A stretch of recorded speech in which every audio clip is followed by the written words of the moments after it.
calling to order the Education Operations Committee meeting. I am seeking a motion to approve the minutes of the last Educational Operations Committee meeting, November 28th, 2022. So moved. Second. All in favor? Aye. Opposed? Motion carries. Agenda item number 3.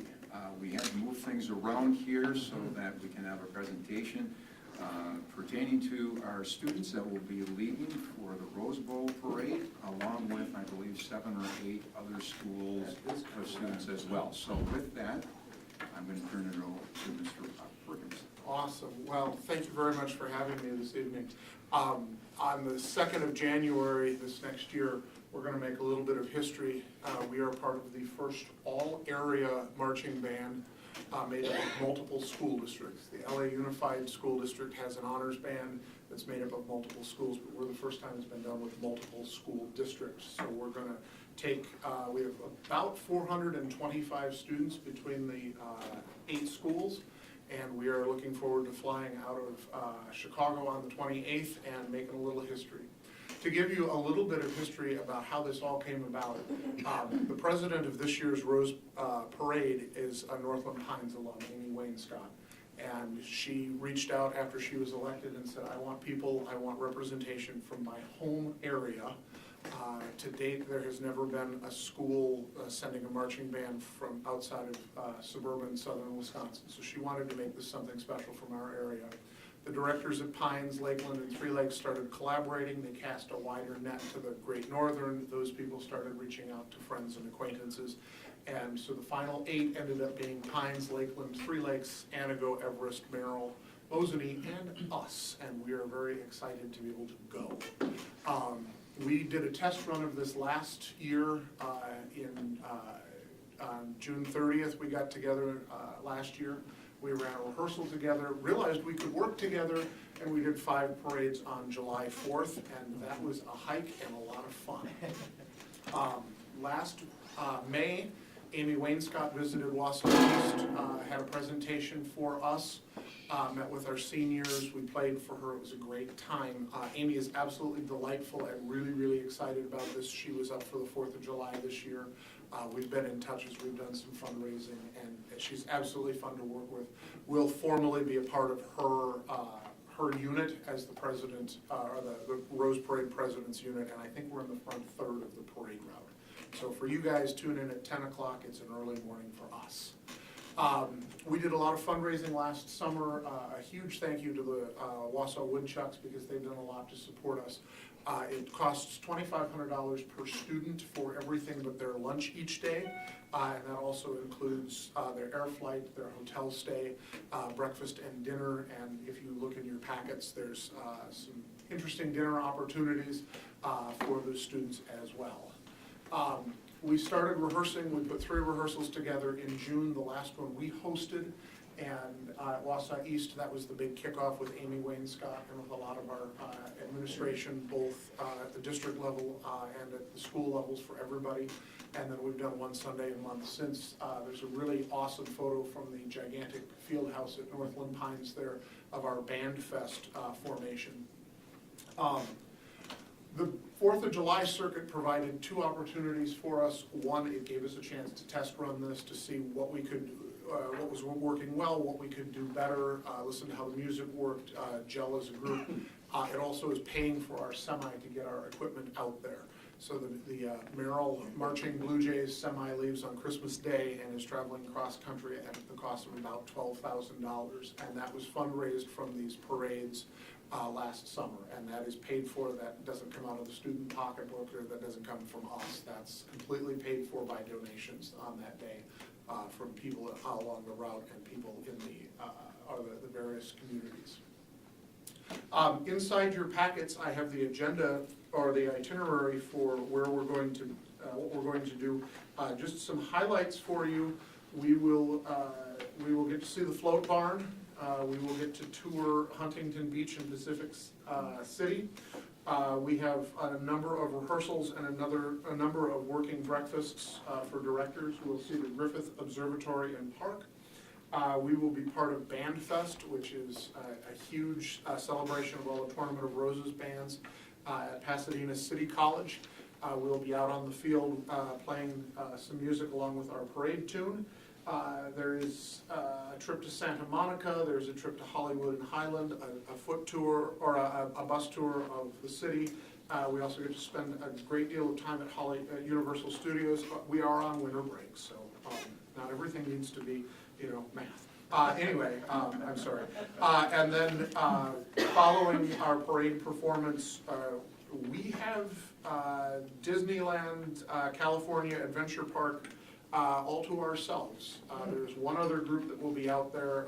It's a band from Pella, Iowa, and us, and they're both Bob Rogers clients. So we'll have the place to ourselves, and then we come home on Tuesday, January 3rd. So the uniform for this project, the Tournament of Roses requires that everybody have common headwear. So this is Jack Lynch.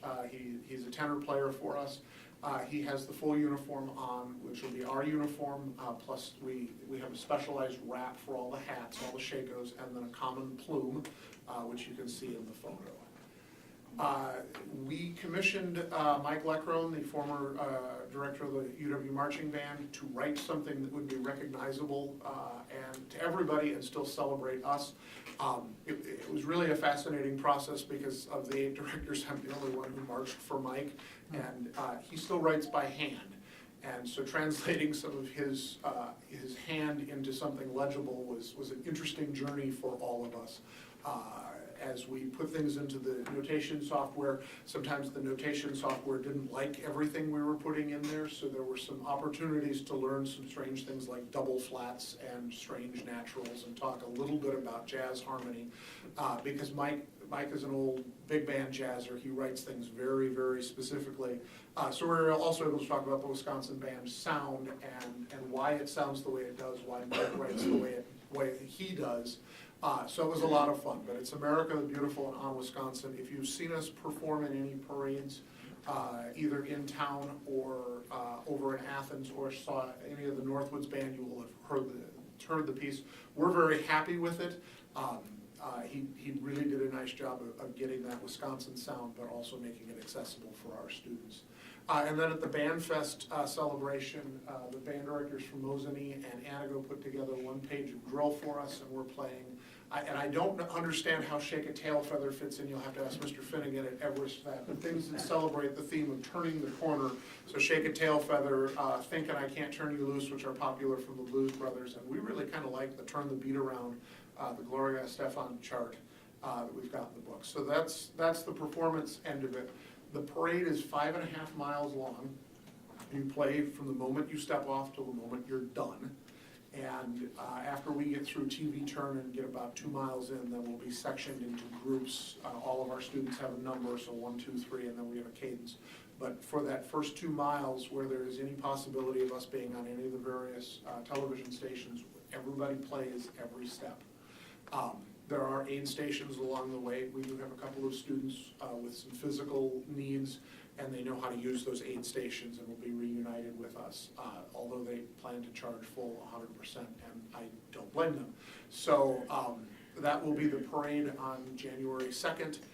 For anybody who's curious, because it's on January 1st is on a Sunday. The NFL gets that day, so they move everything to January 2nd. So there you have it. Remo does custom drum heads.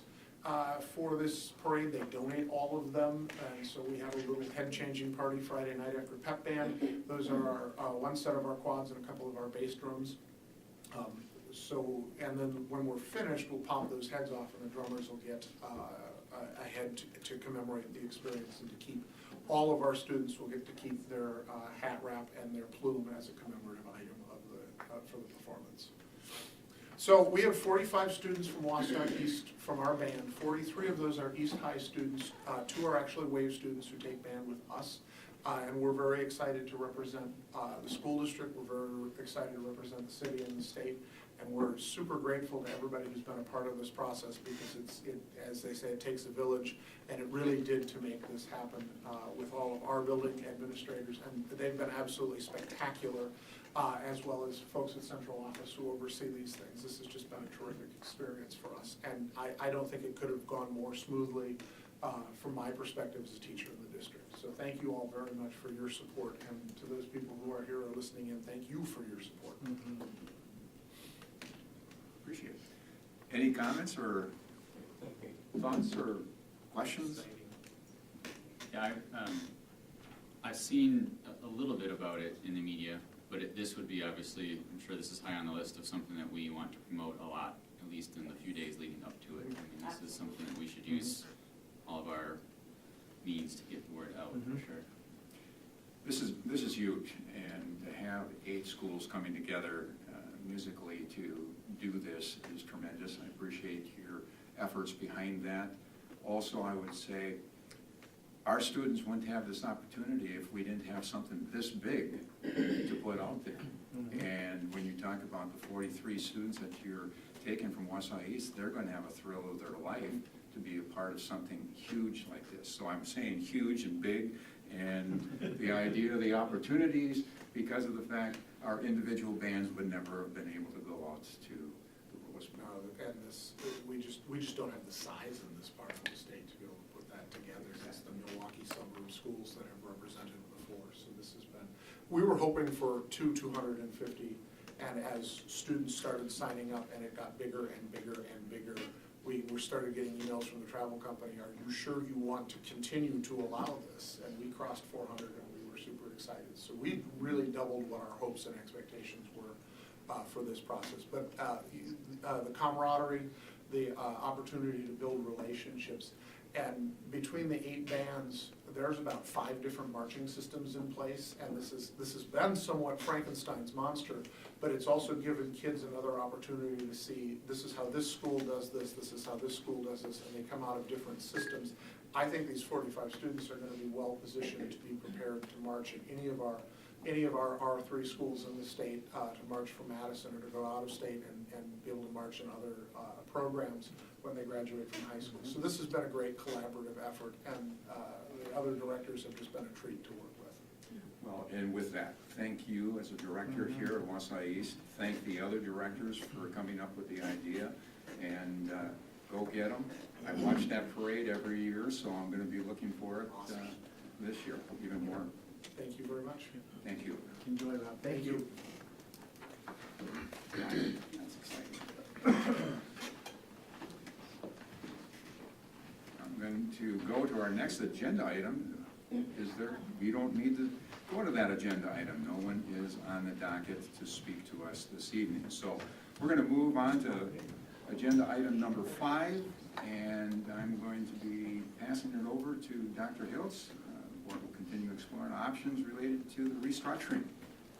Thank you very much. Thank you all. So obviously we had a short turnaround from last week's meeting, but we got a little bit of work done.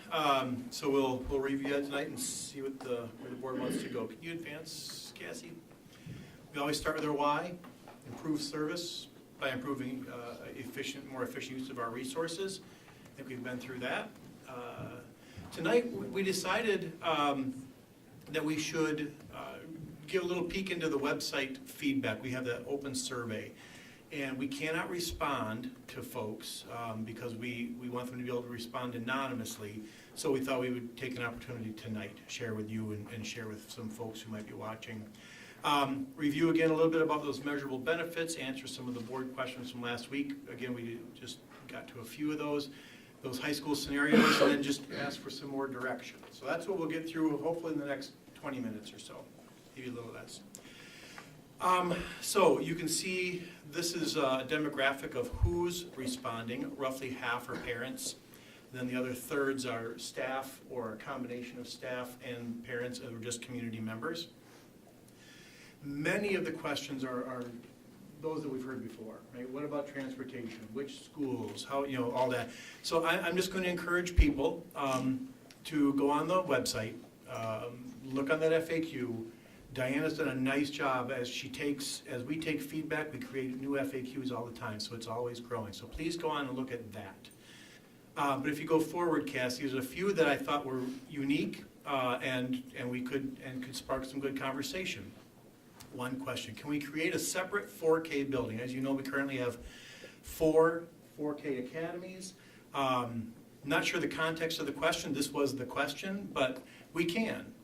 Matter of fact, as we're exploring possible mergers of elementaries, this could really help us with school capacity. So this is something we're looking at. I think we've spoken recently about the possibility of state funding for full day 4K. Our current 4K academies would not have the capacity to support that, so we would have to make this structure to support that, which would be wonderful anyway. So we can, and we are actually exploring that option. Next question, how will we combine high school sports? It was asked several times, so I just thought I'd bring it up here.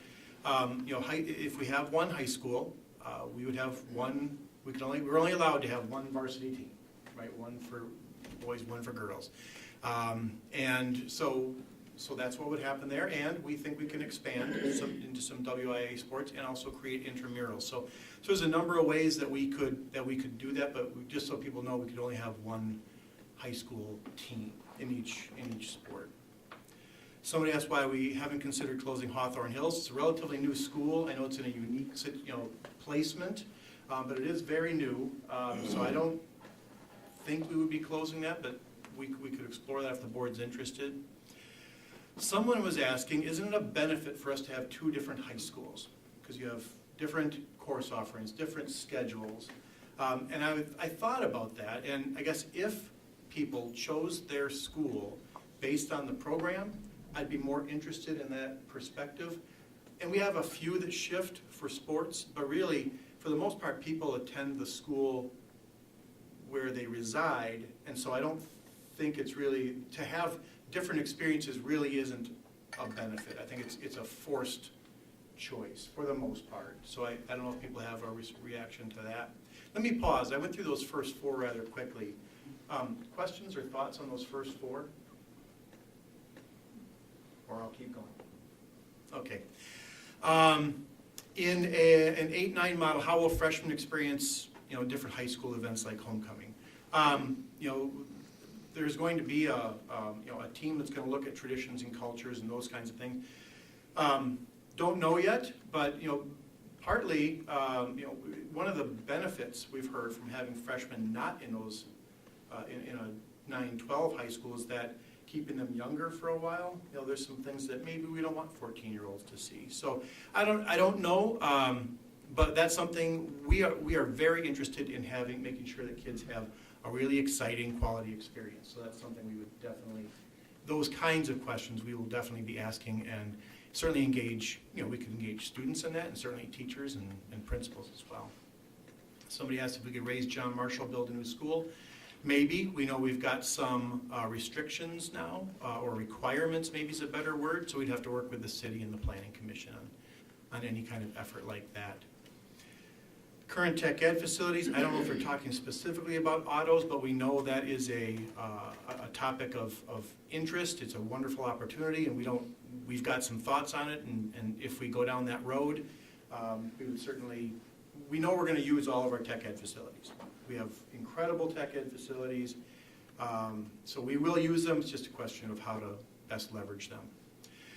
A couple of questions about, I merged a few questions here. Basically, how does the referendum and consolidation work together? And just so people know, if the board chooses to close some schools and merge and we don't need investments, we can reapply those to other projects. And maybe that's the shortest answer to that question. We are able to reapply to other projects within the same goal, right? Facilities. We couldn't apply it for something outside of the scope of the referendum, but certainly there's plenty of work to do within that scope. And then somebody asked about streaming classes, and we do that now. It's certainly not the same experience as being in person, especially in those hands-on classes, which are some of those that are of most interest. So those are some of the questions. Any reactions or thoughts on those? Keith, I think just the one regarding John Marshall, I mean, our ability to raise it and build a new school, the chances of that are 0, right? Just given the actions that the city has recently taken. We could, as I understand it, and Bob, if I'm wrong, please correct me, but I think we could remove large segments of John Marshall and possibly build onto some, the portions that are of historic interest. The hard part about that is now you can't have a school for a year, where normally, you could build on the other site and leave that school operational. So, I don't know, would you add anything to that, or Larry? No, just that the city would have to give us a permit Yeah. to raise it. So Yes. anything we do would have to go through them, Yes. including raising it entirely. They might go along with it if there was enough public sentiment. That would be a significant change given, I mean, the meetings I watched, one of the main reasons they voted to make it a historical landmark was to prevent it from being torn down and a new school built. But you're right, things could change, but that would be a significant change. Mhm. But it doesn't prevent us, just so everybody's clear, it doesn't prevent us from closing it. Correct. So then we could sell it, do it, whatever. Yes. I'm not suggesting one thing or the other. I just want it to be clear to people that because of those actions, our hands are much more tied than they would have been. So- That is true, yes. Mhm. Anything else on those? All right, Cassie, you want to go ahead? We asked a few different questions on the website. What excites you? And no surprises here. These are the same things that excite us, right? Increased opportunities, level playing field for kids, bringing the community together. Childcare continues to be of significant interest to staff and community. Decreasing our costs, so nothing really surprising here, but it's good that people are recognizing the opportunities. The next one is concerns. Property values, ability to walk to school. Number 3, we've heard this one quite a bit in different formats. People buy homes, or they choose where they live based on the school, and then we're going to change it. Possibly, because frankly, if we didn't change based on that argument, we would never move a boundary, we'd never close a school, we'd never add a school. So we really, I understand the sentiment, but we really can't make a decision based on that. People have been concerned about combining poor schools, as they put it, together, and having need and enhancing that need.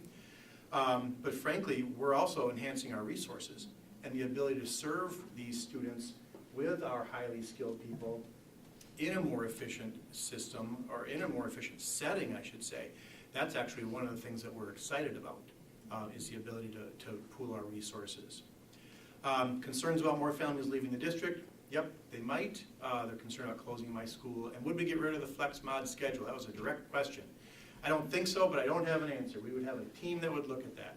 So, was that the last one on those? Okay, thank you. Questions or yeah, Lance? Just one thing on number 4 of combining core schools together, and I know tonight's not an elementary night, but that was something that was addressed in the elementary subcommittee meetings this summer too, and a lot of it has to do with AGR funding. And actually, there's some reason to want to keep AGR schools together to maintain that AGR funding, because that's what allows the smaller class sizes, and same thing with title funding. That's what allows us to have extra resources through Title I. So there's actually a lot of advantage in keeping those schools qualifying for those 2 funding sources. Yeah, title in particular, AGR, we have a little more flexibility, but you're right. We definitely don't want to jeopardize the funding. Can we explain just a little bit more about combining core schools? What does that mean, core schools? Well, and this was language from the survey. What I've heard in person is, if we take 2 city schools where we have a higher poverty level, does that further disadvantage any students in a school like that? That's what I think they're asking. Because I just have a problem with the terminology. Core is very ambiguous. Yes. It could mean a lot of different things, and I don't want the wrong impression if you're talking about poor, when you're talking about economics or Right. things of that fashion. I think that should be talked about, because I believe we have poor schools. Correct. Thank you for catching that. Because I had context around it, I didn't even make that connection, but you're right. This is not about the quality of the school, right? This is about higher levels of poverty in schools is what we're talking about, or what they're concerned about. Thank you. Good catch. And the reason I brought up the subcommittee meetings is because we talked about that, is it an advantage or a disadvantage? Yeah. Would it be an advantage to take a school with, a higher poverty, combine it with a school with less poverty, combine them together, so now the school quote-unquote isn't as poor? And what we talked about is, but the students from poverty are now in this school, but they don't have the funding now. This school no longer has the funding for the smaller class sizes and the title support. So we kind of looked at it as that would be a disadvantage to the students of poverty, because they would lose that support if we caused their school to no longer qualify for AGR or Title I. The only other thing I would add, Keith, is that if the board is presented with a proposal that we decide to move forward with, I think we should learn more about number 5, where we could give parents some specifics. If this happens, what would you do? So we have a realistic idea on what the impact of that could be. Yeah, we've been thinking about, you asked that question last week, and it comes up a little. Actually, would you go forward one, Cassie? Oh, this isn't it. Can I come back to that for a sec? Because I have some of your questions on here, and you probably saw it, but because actually I'm just going to zip through this. These are some of the things we're really excited about in our outcomes. If you go to the next slide, Cassie, I think Karen, it was you that talked about the possibility to add elementary athletics. So I just added that to the list. So we haven't done any additional work on this, but we certainly want to keep these possible outcomes in front of people, because this is really the reason we're interested in doing this work at all. So we added that. I think on the next. Can I interrupt I'm you sorry. just for a second? Yes. To play off of that, I wasn't able to say anything at the last meeting because of the delay. But the bottom line is, people should be aware of the fact that in 2010, Act 10, when it came in, if I'm not mistaken, we basically, because of savings, and you can speak to this more specifically, Lance, because you were here, elementary athletics basically went away. And that was a deterrence to many of our co-curricular coaches, because of the fact that they weren't having athletics at the elementary level, students being involved as what they were years ago. And I remember specifically my sons and daughters were very involved with the elementary programs, starting at 3rd grade, second, 3rd grade coming up. So that took place because of Act 10, if I'm not mistaken. And the loss of revenue, yes. The loss of revenue, okay. So if this is going to be saving us revenue by wherever, we can start going back and coaching our kids up at a lower level. Perhaps, yeah, that would be, there'll be a lot of, Possibilities. yeah, absolutely, it is a possibility. There'll be a lot of, decisions to be made about how we would reinvest our resources, right? And this is certainly one attractive one. Sorry about the print on this. These were, and if someone asked a question that didn't get added to this list, please let me know. This is what I captured during the conversation. But so let's just talk about that really quickly. Number 1, elementary athletics. Could we add that? So, and I guess the answer is yes.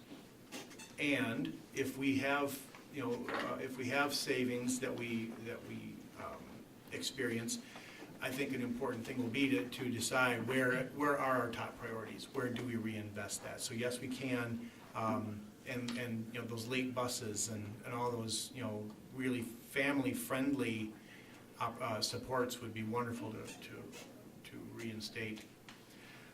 There's a question about East and the ability to build on it. Yes, it's a swamp, and so there are a lot of areas on that campus where we cannot build. Also a lot of woods, of course. Don't we have, from an expansion standpoint, wasn't East set up originally to expand on both of the academic wings? I don't I know. can't say it was designed for that, but we did create a design. Yeah, I don't know if yeah, it's we've got it perfect coming up. Like some of our other I schools, just but- received feedback, someone had spoke to Brad Peck, and he said, yeah, absolutely, it was set up for expansion, so. Yeah, we'll take a look at that concept map in a few minutes It here. wouldn't be a surprise, because that was sort of the same time frame as Statine and South, which were set up that way. Mhm. Before we go on, you had Yeah. mentioned on number one, what could we do with some of the savings? You mentioned activities buses. I'm glad you brought that up because one of the negatives that we've heard about some of the things we've discussed are having students in multiple schools. And, how do I get to, what if I have a child at junior high and high school and how do I get all of them? And some people say, well, just take the bus. But usually that question comes from people who have after-school activities. Mhm. That's the reason they're not taking the bus, because we don't have an after-school activity bus like we used to. So I'm glad you brought that up, because that would help with that issue of having children in multiple schools. It wouldn't solve all the issues related to that, but one of the big issues would be solved if we actually had activities buses again. Yeah. When did activity buses basically go away? Before I was here, so I don't know, Really? maybe John, you didn't know, or Julie Shell, or somebody that's been around a little longer. So a while ago. Be careful how you say that, Bob. True story, you tell me that all the time, that you've been here longer than me. John too, let's look at John. That's why I asked both of you. of this. Yeah, right. They probably went away, I think at that time I was principal at Lincoln, so maybe about 10 years ago, John, would you say? Or we just did intramurals in schools. And the buses, the inter-school games, sometime my tenure at Lincoln or early, so maybe 10, 12? 10, Years 12, ago? probably closer to 12 years ago. Yeah. So it's a while ago. Yeah. So that's something that would be a positive to bring back, because we haven't had it in a long time. And most districts do have activity buses that pick students up that are involved with co-curriculars. And for us not to be able to do that, I think that has to be talked about as well, because everybody's asking about transportation, things that we can do. Yeah, transportation's a hot topic. Another similar kind of question, how would we determine what people value that we need to make sure we keep through this? And I'm not sure, we could certainly do a survey. It would be interesting to see what kinds of responses we would get. So if people have ideas on a good way to, we thought about, do we already have some of that from some of our, like our WIP study, Life After High School, or MRAs, or Measurable Results Assessment through Leader and Me. I would highly suggest something of this magnitude that you ask parents directly. Yeah, Just survey, or- And again, well, yeah, Yeah. I mean, again, once you land on a proposal, if we get there, if this happens, right, here's the things that we're gonna do, what do you value, what would you be thinking of to keep? good, thank you. So that'd be close, once we have a proposal, say something concrete, that's something we've heard at all of our PTOs, is what's the plan, what's the plan, what's the plan, and we don't have it yet. Okay, I understand what you're saying, thank you. Does a flex mod impact West capacity? We talked first about it being open campus, and then when we talked to our friends from Nexus, they said they've already worked that in, because it does tend to increase a flex schedule does increase capacity. And if you look at capacity and square footage, West actually has a little more capacity with a little less or similar square footage. So yes, it does have a slight impact. Yeah, the reason, that was my question, the reason I asked that is, we're talking about which site would be better for a senior high, and one of the nods towards West was having an extra 110 capacity, and I just wondered, well, how much of that is assuming that the flex mod stays, or assuming that you couldn't do the flex mod at East? Right. Because maybe East capacity changes if you do the flex mod there, or maybe West capacity goes down if we decide not to do the flex mod there. Yeah, and it would. And of course, and if somebody knows better than me, the differences, but West was built to support the flex mod by having large lecture halls and smaller classrooms. And so if you try to do a traditional schedule at West, your classrooms really aren't big enough to support that kind of structure, and the same would be true over at East. It was built with larger classrooms. It doesn't really have, it has one large group room, and so it's really not set up to do the flex mod. Matter of fact, a little later when we talk about that high school option, I wouldn't mind hearing from the board. Is the flex mod schedule our preferred schedule for our upper level high school students? Because if so, that gives us another piece of information as to what our options might be. The other thing to keep in mind is through the consolidation and potential referendum savings that could be reapplied, some capacity questions could be solved at Wausau West through some of those reappropriated funds. Possibly, we'd have to see what would be available, but yes. Quantify course offerings, we didn't get to that. Define right sizing. It is about maximizing resources, but didn't really speak to that. There's a list of some WIAA sports we could add. When asked about intramural sports, really want to get some feedback from students, but there are some examples down there under A, some of those silent sports or fishing clubs and trap shooting and all sorts of different things that we could add in that respect. So those are some of the answers. We'll continue to work on those as we move forward. And if you have more, please send them. Anything else on that? I'm just gonna make one comment, and it kind of goes towards Bob, or Larry. Having been in 2 high schools that closed down rooms based on mod scheduling before, the cost factor of that is immense. Plus the fact your HVAC then has to be redone because your airflow is gonna be different in an open classroom versus a non-open classroom. So the mod scheduling, we keep on saying that, West was built for mod scheduling, for that capability of having the mod, the group, and then big group, opening up walls and things of that fashion. I'd hate to think of the cost that it would be if we said, no more mod, we're gonna go and redo the interior of Wausau West. Am I off on that, Bob, or? Pardon me, you're not off, but the short answer is it depends. Without seeing a specific plan and knowing how we're modifying the room or the use of the room, it's hard to say how we would need to modify the HVAC to accommodate that size or use. But in all likelihood, there would need to be some modifications of some form or another. Okay. Just another food for thought, when you're talking about eliminating a scheduling system that was built for, the building was built for. I have an additional question. I don't know if this is the time to ask Sure. it. But I've been receiving some feedback from some parents asking this same question. So I just feel like I need to bring it, and maybe you guys need time to respond to it.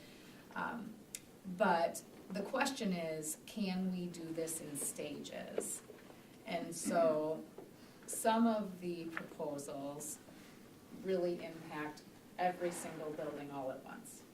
And I guess there's maybe some caution, concern over impacting every single building simultaneously in a district and trying to do any one of it with excellence. And I feel that same sense. And so my question is it possible, if you were to bring, some proposals to us where we could say, okay, first we're gonna look at elementary, then we're gonna look at secondary, or vice versa, so that we can really, with excellence, address kind of some of the bumps that are inevitable when we make a change like this. With, if we start with high schools, dealing with, okay, now we've got to deal with all the scheduling, all the sports things, all of those details, or if we go, at an elementary level and we want to say, now we've got these open buildings and we can deal with a 4K academy, we can provide one building and focus on the daycare piece. But to try and do that all at once feels a little overwhelming.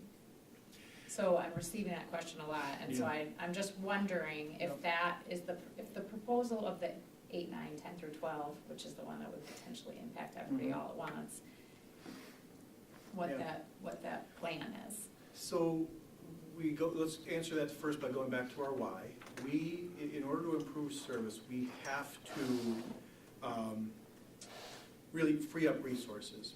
right? And so as we're getting more into possible moves, so if we use the 8, 9, 10, 12, scenario A as an example. So if we create an 8, 9, 10, 12, and we pull 8th grade out of the middle schools, we could potentially leave middle schools with 6 and 7 for a year or something, right? And then the next stage, we could move 5th grade into the middle schools. And then the third phase could be merging the elementaries. The hard part about doing it in stages is that the staffing we would need for the 5th grade, for instance, likely comes out of the elementaries. How do we make them available? We don't get the benefit of the economies of scale if we don't do this simultaneously. And things like, for instance, if we want to, if we merge schools, if we want to do them as whole schools, we almost have to pull 5th grade out for capacity reasons. So potentially we could. It would probably work better to do it all at once, actually. I know it feels overwhelming, but it might be best to do it that way. Can you tell me, if we removed the 4Ks and made one 4K academy building, would we be able to keep 5th grade and have those full schools and staffs move into those buildings like we would had we moved 5th? I don't think so. What we've been exploring, and I'll look at Julie, because she and the principals have been working on these questions.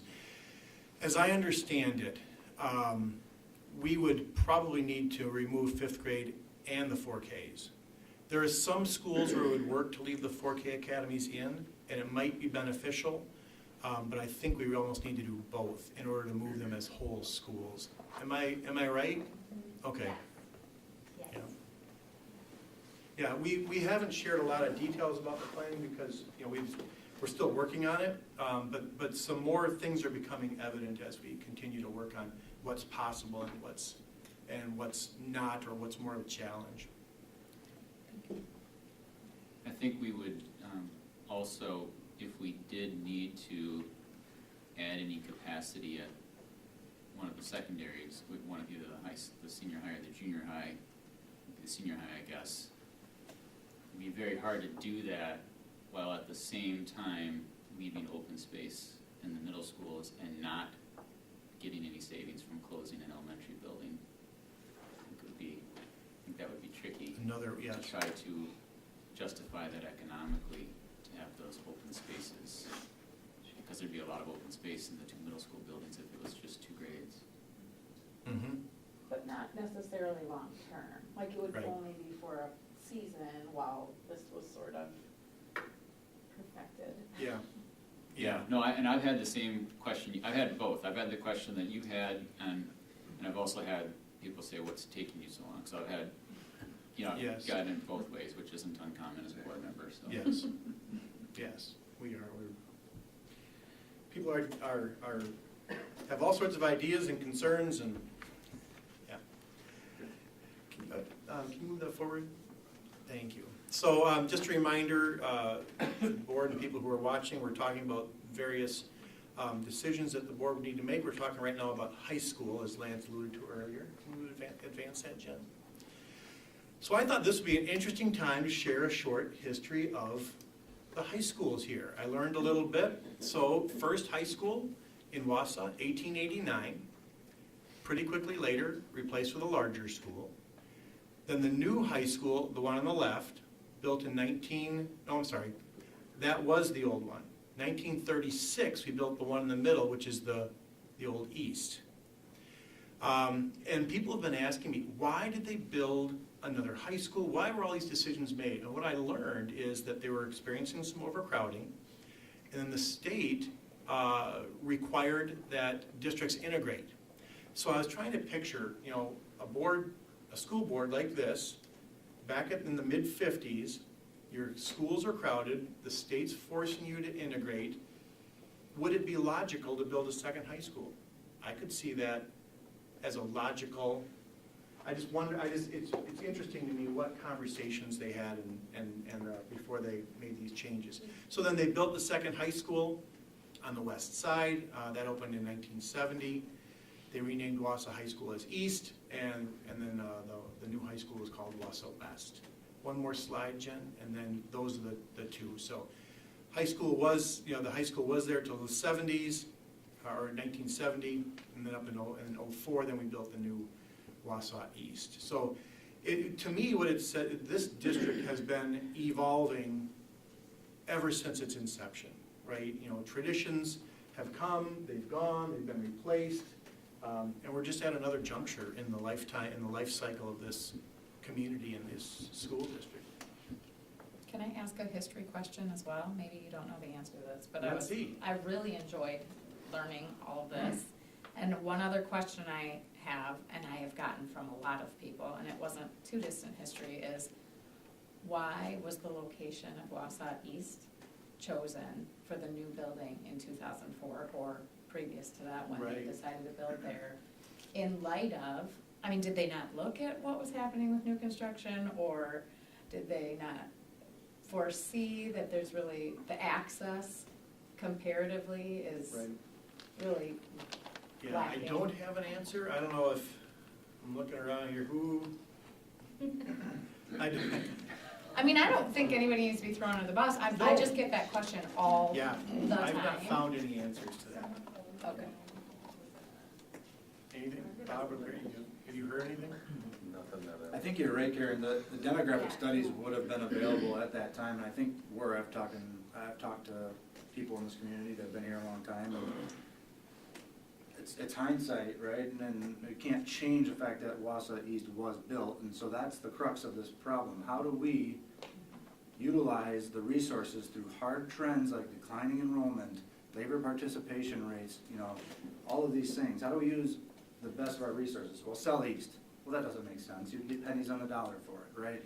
We'll build a brand new high school that's more centrally located, or add on massively to Wausau West. Okay, let's put a referendum out there for another $50 to $100 million. I'm pretty sure that that's not going to go over very well. So, given the resources and the facilities footprint that we have, what is the smartest solution to achieve, the goals that we're trying to achieve here, which is educational and operational efficiencies, and improved service. So, if nothing is done, the same thing that is going on right now in this district will continue to take place. And that's not the answer. So, yeah, I think the changes that we're talking about, although are many, I'm excited about the opportunity that it puts this district in for strategic focus for our families, for our students, for the staff. I know there will be some pain and some growing pains and some things that we'll, have to overcome, like transportation. But those are things that I think are, could be short-term and can be solved. So. Yeah, thank you. I think, Dr. Hills, your comment to begin with this session, I think is a very big point. Change. 1889 to 1970 to 2022, change happens. And we're in a tough situation where we have to start making some decisions because change has taken place. When you think about the D.C. Uphurst district was a part of the Wausau School District. They broke away, changed, that was uproar. Two schools split, uproar. I think Wynn Brockmeyer's probably still turning over in his grave. The fact that this all happened, and he saw it happen in his last few years of coaching. So bottom line is, we're in a position where we need to explore these possibilities, the decline in demographics, the decline in population. We have to make some tough decisions. And unfortunately, when change takes place, everyone's not going to be happy. But we have to be concerned about what we are going to do for the families and the students of the future of the Wausau School District. Not what's happened. We got to learn from it, but we have to make some tough decisions to move forward for our families and our community, the taxpayer. It's gonna be a tough road to hoe, but we're ready, so thank you. Thank you. Having had kids that graduated from the old Wausau East, and remembering the temporary classrooms and many of the problems that they'd had, they tried fixing things with the cafeteria and expanding things. The thing that struck me was when I went to West and saw temporary facilities there that had been there for a length of time, the similarities that we're still facing now, and how important it is for us to be making these decisions now, rather than continuing to put them off and put them off and put them off. So I'm excited about what we're starting to see and looking forward to it. Thank you. All right, let's continue. So last meeting, we ended with this question to the board. So if you go to the next slide, Jeff. And the board said, we don't want to consider those three. Let's look at a 9-12 at the East Campus, and then the 8, 9, 10, 12. So if you move forward, did some work on this model here. So next slide. This is the East footprint. Next, what we asked next, okay, if East were to serve as a 9-12 high school, what would we need to do? So we would need approximately 200,000 more square feet. That includes and the blue, the color of the text corresponds to the color on the map. So on the upper right is a Tech Ed edition. And Bob, thank you for reminding me. In that text, it says a one-story addition for Tech Ed. Auto would have west-only access. That is the direction west, not Wausau West. Okay, because I didn't catch that, and Bob's like, that could tell. Okay, so we were clear. It's just a direction. On the left side, the green, that's a two-story addition. I think that's 88,000 square feet. That's general classroom space. The lower right is arts and music addition, and then one more gym added on the front left. So they just did, again, this is, a fancy napkin drawing is what they called it. 200,000 square feet, roughly $110 million. That's just for the building. That's no renovation inside. And we asked, I said, does it really need to be that big?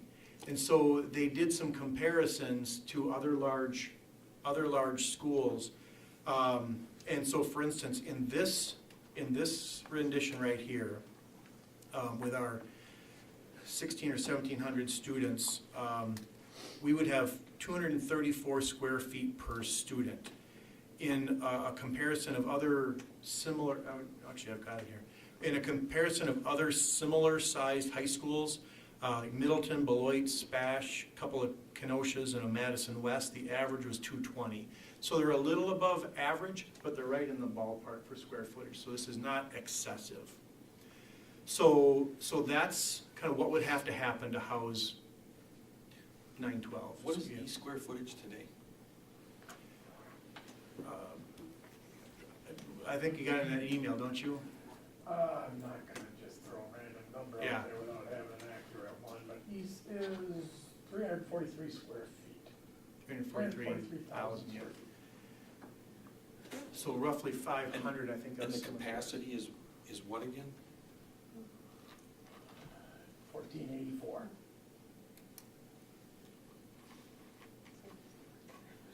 So 1,500 capacity and it's 330,000 square feet? Is that what you said, 330? 343,402 square feet. Capacity 1,484. And the capacity that we would need in a 9 through 12 scenario peaks at what again? I think it was in 24 or 25. I don't have it in front of me, but currently we're 1437 at West, and we are 902 at East, so 2,500 probably. Plus, It goes up a little bit. plus EEA as well, right? Got that. All kinds of empty schools for EA. Not for the high school kids. Okay, thank you. Yeah. So again, this was just a few days of consideration. If you go to the next slide, Jen. So I think we began with an assumption that a 9-12 would be preferable to a separate campus. And so just thinking about if that's true, frankly, we think we'd probably get the same outcomes. We could improve student academic and co-curricular experiences. We would get some program cost savings that we could reinvest. We would not be duplicating services, so we could hopefully expand our programs. So we could do the same things. There would be a cost savings, again, because of that, we would stop duplicating our efforts. But certainly the 110 million plus whatever happens to the campus, plus renovations, and we're probably looking at I don't know, something more than 110 million. So I wonder, and let me say too, as we continue to explore this, we learned about a district, Oak Creek Franklin, that has a freshman center. They were experiencing challenges with their freshmen being successful in school, so they actually created a separate school back in 2017 just for freshmen. Anecdotally, they're having an initial good reaction to it. Now, of course, you throw a pandemic in the middle of it, and they don't have any trend data that's relevant. But we have a meeting with them to talk about a little more detail on what that's about. So I don't know if a 9-12 is inherently better than a split campus. And with that cost, I don't know if that's something the board wants to pursue. That's like I said earlier, I really don't think the public has an appetite for another $100-some million to pursue this. If we could start all over again, I think we know a singular high school, given the enrollment trends at this point in time, would make the most sense, but we can't. So if we go put a referendum out there for $100 million and it doesn't pass and we can't go down this path, what sense does it make? So utilizing the resources that we have and the facilities footprint that we have, that taxpayers have already paid for, makes the most sense. I guess my issue with, 9 through 12 all the way out at East is, again, demographics. I think I understand there's concern about transportation in the 8-9 setting out at East, but to go through that for 2 years instead of a full 4 years or 3 years is a compromise, in my opinion, that is, something worth looking at, and it's that compromise. So, and again, just given the demographics and where the population is and is continuing to shift in the Wausau community and the district, knowing that central location, obviously now, given the demographics and given where we're at, makes the most sense. Mm-hmm. Well, and there's also an argument I've heard from folks, frankly, that why aren't we going to use an 18-year-old school for a 10 through 12 instead of a 52-year-old school for a 10 through 12? Yeah. Theory being right, it's more readily, I don't want to say accessible, maybe it's upgradable to do what we would want to do for high school. Mm-hmm. I think I tried to answer that in a couple of slides moving forward. Can you go forward one, Jen? Yeah, I think that question of which site is better for the senior high is a really interesting one with a lot of good points on both sides. I think the question of just a one high school, 9 through 12, though, is, I agree with John. I think even if we look at those estimates and we say that they're too big and that we could get away with half of that, which I don't know that we could, but let's say we said that's dreaming. We could do half of that at 50 million. I wouldn't feel comfortable going to the taxpayers and asking for a $50 million referendum when we have capacity already. I don't think it would pass, and if it did pass, I think it's something that would frankly hurt the district for the next 20 years as we work to pay that off and we can't do anything else. Even if we could get it passed, I don't think it would be good to get it passed. I agree with that, and I think it's important to say these things out loud to everyone, because we are somewhat committed to the buildings we already have. If we could go back, we would probably have done it differently, but it's all hindsight and Monday morning quarterbacking, and it doesn't really help to do that.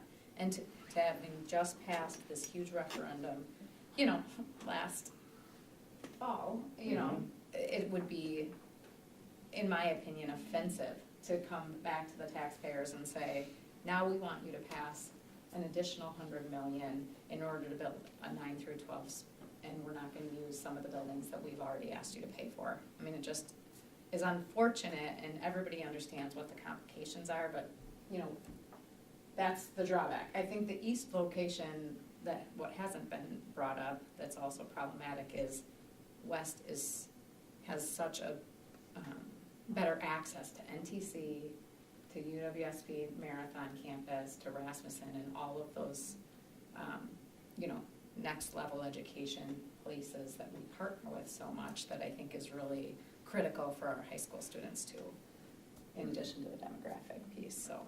When we talk about travel to east versus west, do you think it's an advantage or a disadvantage? I don't know how to say this. So if west was the senior high, it would be buses going to Wausau East, versus if east was the senior high, it would be buses and student drivers going to Wausau East. I haven't given this much thought. Is one better than the other? I would imagine maybe the buses going the farther distance is better than individual student drivers, but I don't know if one is an advantage over the other. Maybe now's not a good time to talk about busing. You know, and I think that's really getting into some deep things. You could also get into the anecdotal analysis of the 9-12 versus the 10-12. There are a lot of blue ribbon schools of excellence that are 10, 11, 12, and their freshmen are in the middle schools. And there are a lot of blue ribbon schools of excellence that are 9 through 12. I mean, so it's pretty hard to say which is better. But going back to your comment, Karen, I think we need to keep on looking at where we're at, because we can't go back to the taxpayers and ask for more money. We've got buildings we have to work with. And I like the idea, let's learn from history, but let's not keep on talking about it. Something happened in 2004, a building was built, now we have to work with that. And what's best for our students and families for the future is what we need to be focusing on. Well, I would say we do have to go back to the taxpayers and ask for more money for all the elementary work that we pulled out of the referendum. So we already know that that's coming. We already know that we have to do that. So I don't see how we could add more to that. To that point, Lance, I think the community would be more willing to participate in that if they saw that we were being smart with our facilities footprint, our layout, operational savings, and the educational, you know, efficiencies and things that we're talking. I think they say, awesome, you did the hard work, and now we're willing to participate. And those could be kind of done in, you know, potentially stages, you know, smaller referendums that are more palatable, you know, potentially it could be done in some different ways, or. Okay, so how many more slides do we have here? Just a couple. So this was just some pros and cons here. Just exploring a little bit about a 9th grade schedule. I think most of you probably realize this, but there's very few elective options in that freshman year, and when they do have it's not advanced. So we could provide everything that a 9th grade student would need without much replication if we did not have 9th grade in the high school. So I think there'd be very few academic access benefits if they were a 9-12.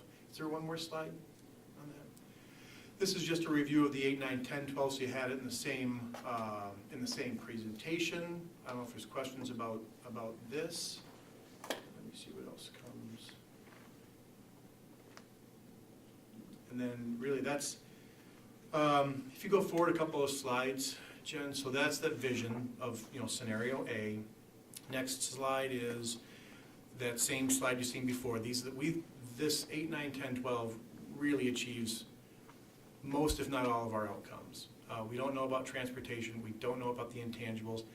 High school has nothing to do with childcare, and we are not reducing the number of schools, but we are the school buildings, but we are reducing from 2 to 1 high school and all that comes with that. And I think the last slide then is that enough information to limit that option, to eliminate the 9-12? Or do you need more information? Keith, before you said you were going to come back to my question regarding potential exit of people, wasn't that? Oh, or was it about the building at East? The campus? Just family leaving it. No. Families leaving. Yeah, you said you're, something was, and that's fine, we can Um, wait for another one. I just think it's Sorry, I important lost that, it. that we understand, I mean, in the private sector, you wouldn't take on a project without knowing how it could negatively impact your go-forward revenue. Somehow we have to quantify that and be ready to deal with it. So let's talk about that a little bit. So let's say we put out a survey, and we ask people, if we do this, are you going to leave? If I'm opposed to this, I'm going to say yes, right? If I ask people what they want to keep, this is where I've been struggling a little bit. And they give us long lists of things, some we can provide, some we do provide, some we can't. I'm not sure. I don't know if we can take out the intent to stop this by people who are opposed to it. And so is the information that we get, is it accurate? Does it really inform our decisions in a helpful way? That's where I'm struggling a little bit. Well, if someone's gonna go so far as to say, yes, I'm going to leave in an effort to stop it, I would assume that they have some reason to want to stop it. And maybe it is that they're really going to leave, or maybe it's one of other 50 other things. Yeah. But the point being, at least you get a perspective on the number/percentage of people that are at least considering it. One of the things that I understand what you want to achieve from that, but one of the things we've learned in past surveys and throughout our community listening sessions is that, like when you say they want to stop it, what's the reason? It's not uncommon that reason is based on misinformation. Sometimes it's not, but and so that's the trouble with a survey saying vote for A or B. How do you get, and some of the committee members brought this up in some of our meetings, where how do you get the people taking the survey the 8 hours of education that took place at the committee meeting before we could even have reasonable discussions on the pros and cons? Like, how do you get survey takers to have that education so that they can actually give an informed opinion on the survey? I think that would be tricky. And then the other thing is that people are already leaving. It's already a problem. We're down 200 plus students a year, while Everest is up 100 plus students a year. Like, it's a problem already for us. And it could get Now, that worse. doesn't mean it couldn't get worse. So I'm not saying that doesn't take away your question, but what I'm saying is it's already an issue for us, and so we're trying to obviously find some sort of change to improve, try to reverse that trend. Good point. On both sides. So, we're gonna do nothing to try to quantify that? And we don't have to answer it Yeah. now. We gotta think about it more, that's fine, but as I said, I would have a very, very difficult time supporting something without some direction or indication on what the potential negative downside could be. And we were talking about this, trying to look for a way to quantify, if, we talked about, we can use 5 maps, which is a tool that we use to, identify the location of students in our district. And we thought, what if we, looked at the people who are around the edge of our district, right, in Hewitt, Texas, or Maine, or down in the, in the South Mountain, would they be more likely to leave? Possibly. It's hard to know the motivations, right? Sure. Why, what we know from people who have left, roughly half or more are based on their family situation. The other percentage are, they want more hands-on learning, they want more, specialized classroom support. They, and things, childcare was obviously one of the main. So, and those are things that we're trying to positively impact through these changes. So while I wouldn't be surprised if we did see a temporary dip or increase in the gap in our open enrollment trends, these efforts that we're talking about doing, they're the things that are going to bring people back. Do you know, So can you think of a way to accurately quantify it, Pat? Because I agree with you if we can do it accurately. What I worry is, you send that survey out, and let's say my child is going to a school that's 2 blocks away, and the merger's gonna make them go to a school that's now 2 miles away. Right. And so I want to vote no, and the way I do that is by saying I'm gonna leave, but are they really gonna go to a different district now because their school is now 2 miles away instead of 2 blocks? Like, that's one of the main negatives that we hear from people. The school's within walking distance, now it's 2 miles away. Well, but the other district school is, 20 miles away. Right, well, I mean, we lost 450 kids when we closed schools. They obviously found a way to get much further than that to other districts. So if we think that this is not going to have a negative impact, I think we're fooling ourselves. If we can't agree on a good way to quantify it, then so be it. I don't have, this isn't my proposal, I don't know what to tell you. Yeah. I have also thought about, when I'm asked the question about what happens if people leave, if families choose to leave. One luxury about school districts is we don't have to make a profit. It's a huge difference, from schools. If people chose to leave, but we're able to right-size our district and consolidate our resources to improve the service and the performance of the students who are here, that's actually of more interest to me than the total number of students we serve. That's what's exciting to me here. I hear what you're saying, Pat. I don't have a good way to measure it. No, I get it, but that's just, goes exactly contrary to what we're talking about. Declining enrollment, declining revenue, all this other stuff. Now we're saying that declining enrollment may be okay. But we're doing this because it's not okay. Which is why, they're kind of fighting one another there, and the logic just doesn't pan out, at least for me yet, but we're early. You bring up a tough question. Yeah. And it's kind of the water balloon theory. You squeeze the water balloon here, it goes over here. We're trying to take care of students that have left to help bring them back with the different offerings that we have. But there are going to be some people that are going to leave. Anytime there's big change, I don't know how to get that data for you either. I'm just thinking as you're making comments, but I'm thinking we're going to have some people that are going to be upset no matter which way we go.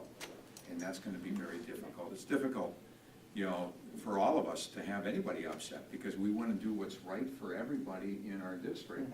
And we want to make sure that we're focused on that. But it's going to be tough. And I think that's where we have to leave it right now. It's truly a hypothetical that people are going to leave because we don't know that.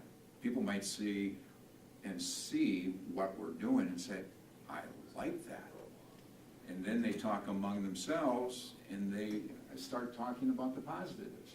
So we need to stay focused on the positives here as we continue to move forward. But I'm not saying that we shouldn't be looking at, and if there is a way to get that type of data, we should be doing it. Yeah.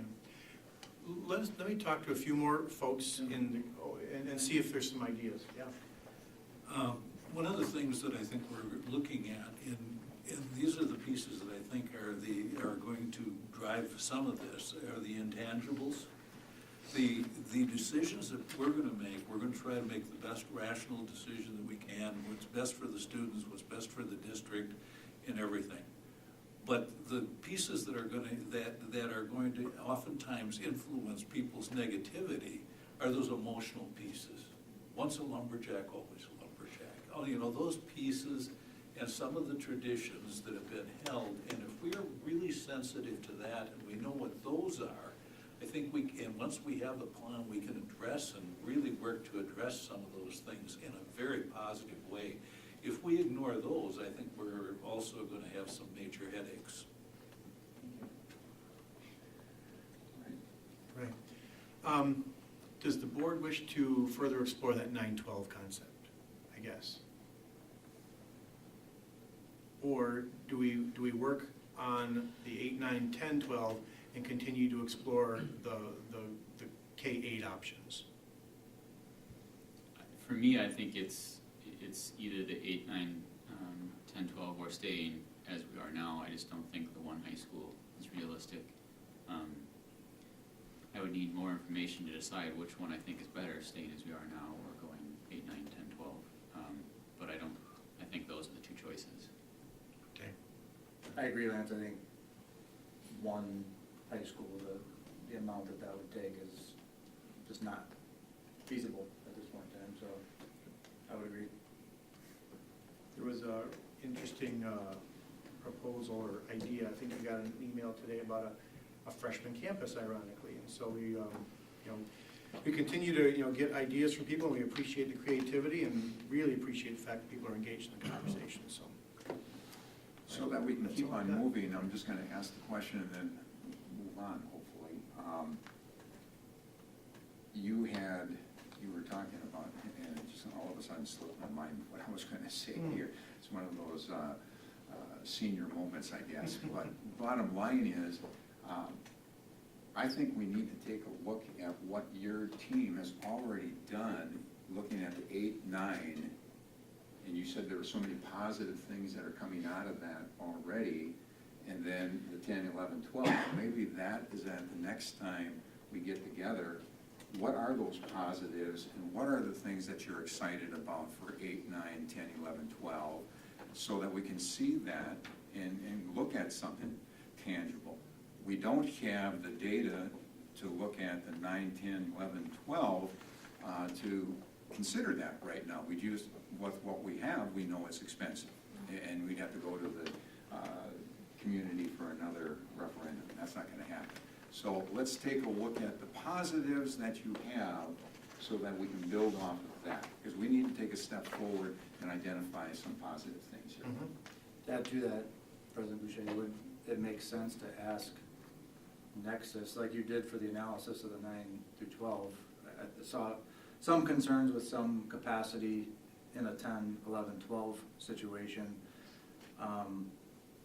Would they have any, analysis that they could provide on what may or may not be needed in a 10, 11, 12 at West, so you could start to get an idea of whether or not through the consolidation, if it were to go through in the kind of the Plan A fashion, what referendum dollars would be picked up, that could be reappropriated to West and possibly be able to cover maybe some additional work that would be needed. Gotcha, yep, thank you. I would like to see that as well, and I'd like to see it compared to East.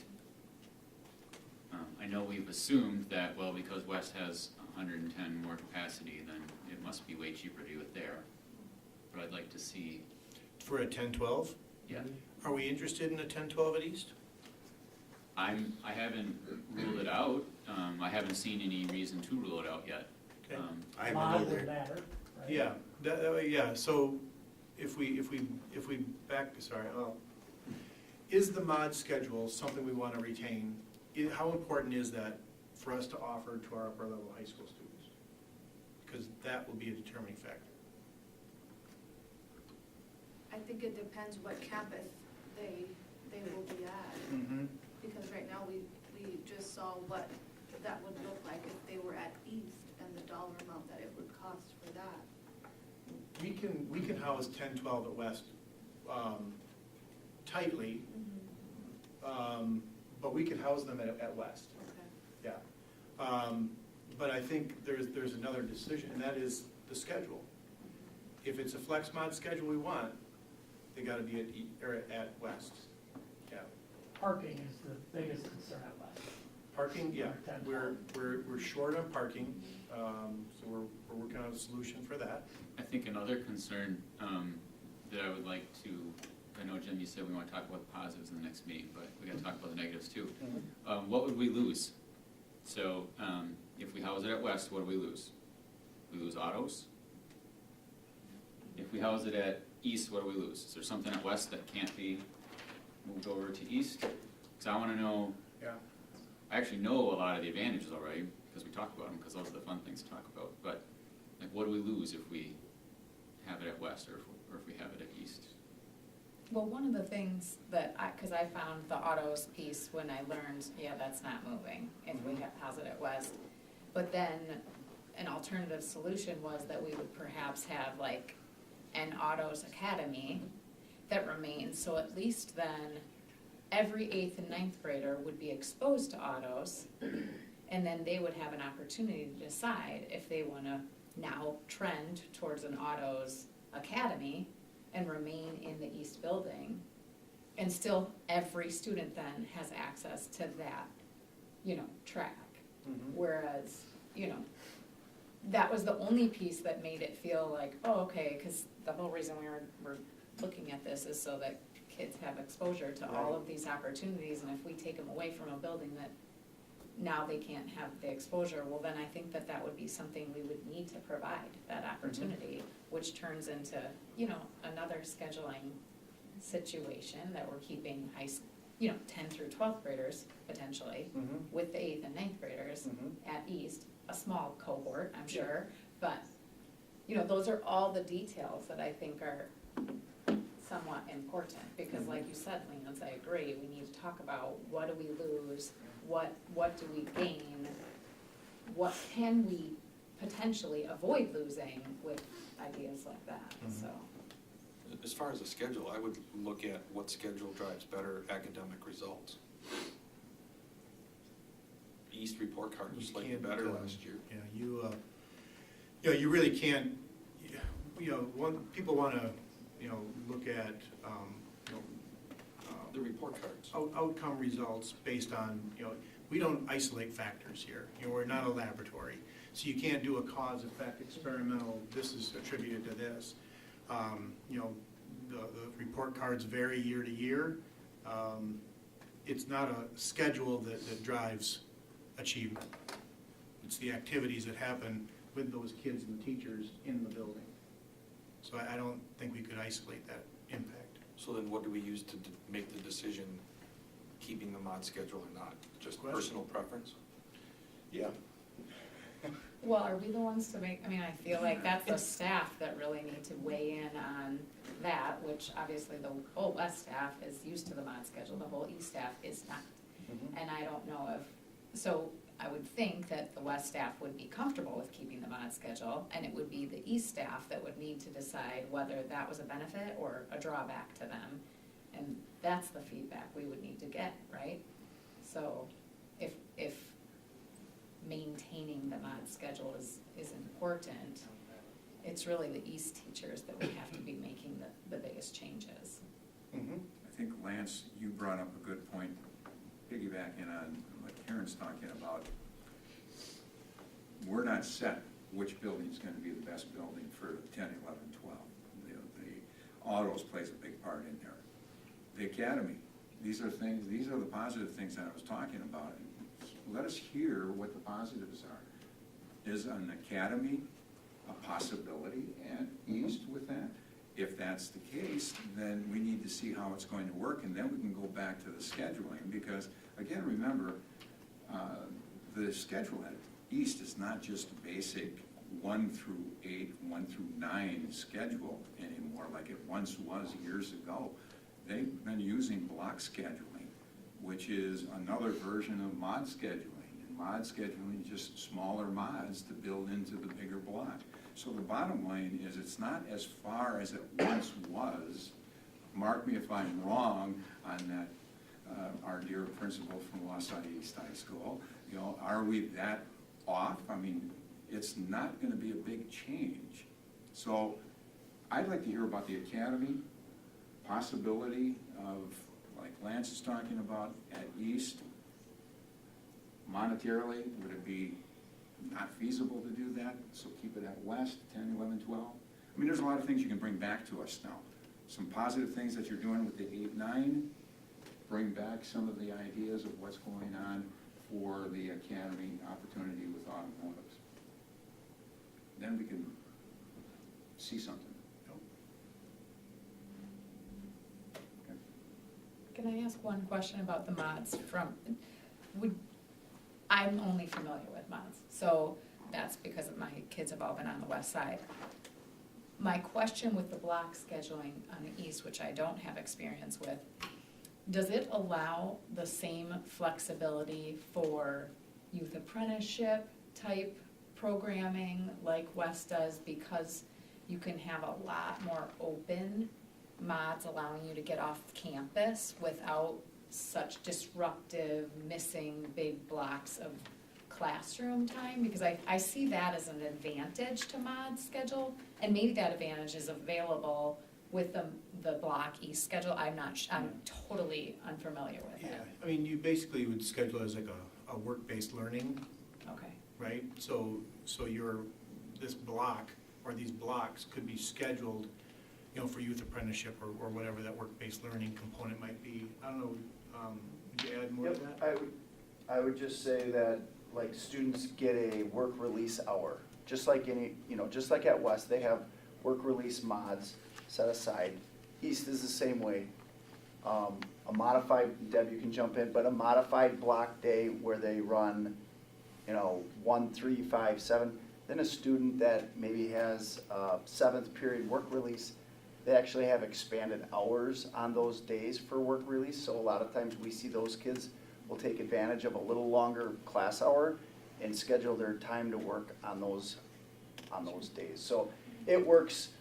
We also have students that will take their work release time during first period, and they'll actually go to work earlier in the morning and then show up at school a little later in the morning. So we see it go both ways at East as well. great, thank you for that.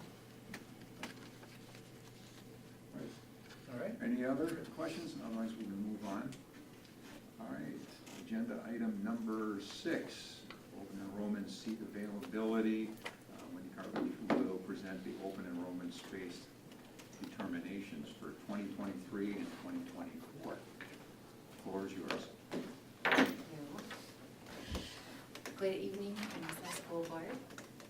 So I am here with the annual recommendation with Mr. Bushman on our open enrollment space determinations, information and recommendation. So Mr. Bushman will cover the regular education space availability, and then I will go through the special education space availability. Just as we get started, some of the considerations that go into the limitation of open enrollment would include things like policy on class sizes that you have, factors regarding student-teacher ratios, what your building capacity is, what your projection for students in and out are. So there's various factors that go into making the consideration. Where we're at from a general ed perspective right now is we have no limit set for open enrollment, so if a student wants to enroll into the district, we will allow that.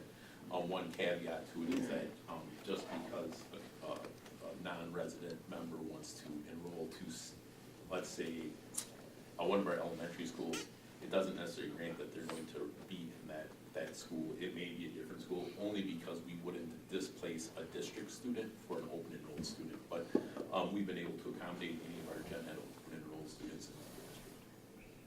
All right, thank you. And then on to special education seat availability. We use a lot of the same criteria. For the 23-24 school year, we are recommending that there be 0 space available in all areas of special education programs, supports, and related services, just due to the struggles in finding staff and making sure that the needs of the students in our district are taken care of. So, the final recommendation would be to approve the regular and special education non-resident spaces available under open enrollment for the 23-24 school year as presented.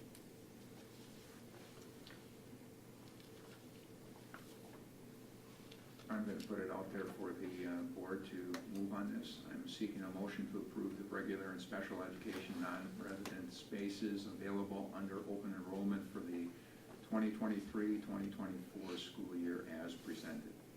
So moved. Second. Questions? I do have a question about the special ed one. Is that what our number was previously? Like last year, were we 0 open enroll as well, or is that new this year? So last year, it's added to. So last year, a lot of our related services, OT, PT, deaf, hard of hearing, speech and language, anything that we've contracted for or we're struggling to meet the needs, we presented those as 0, and then this year we expanded that to all areas of special education services and supports. Well, the reality is we're funded at, what, 30%-ish? Ish. I mean, Best. so any open enrolled special education student that we take in is by definition, taking funds away from our current district students. I mean, it's insensitive to discuss it in terms of finances, but the state really needs to fix that. It should be funded at 100%. It's education that's required by law, and no district should be harmed because of the number of special ed students they have, and all those special ed students should get all of the education they deserve, and the way that happens is by funding it at 100%. Off my soapbox, sorry. That's the political platform. I sense that. And I don't think that's going to happen at 100%, but are there any other questions? Because Lance put it out there very well because of the fact that it does harm the students in our district who are already here. If not, we'll go to vote. All in favor? Aye. Opposed?